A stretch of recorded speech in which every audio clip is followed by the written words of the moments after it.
ഇതിപ്പോൾ നമ്മൾ edge band മീച്ചയിൽ edge band അടിക്കുകയാണ്. ഇത് കണ്ടില്ലേ, ഇതിൻ്റെ ഫിനിഷിങ് കണ്ടില്ലേ. ഇത് അക്കറിലേക്കിൻ്റെ തന്നെ എഡ്ജ് ബാൻഡും ഒരു സൈഡിൽ അക്കറിലേക്കും ഒരു സൈഡ് മൈക്കാണ്.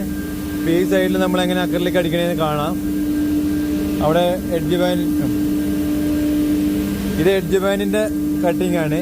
എഡ്ജ് ബാൻഡ് അല്ല, പ്രൊഫൈൽ ഹാൻഡിൻ്റെ കട്ടിങ്ങിന് വേണ്ടിയിട്ടേക്കുന്നതാണ് ഇത്.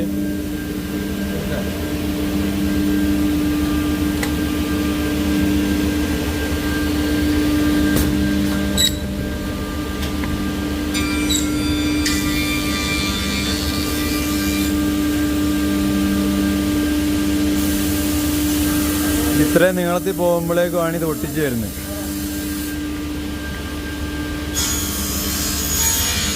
നോണ്ട കണ്ടോ.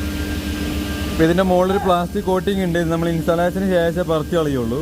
കണ്ടില്ലേ, ഒരു കോട്ടിങ് ഉണ്ട്. അതേപോലെ ഈ അക്രിലിക്കിൻ്റെ മുകളിലും കോട്ടിങ്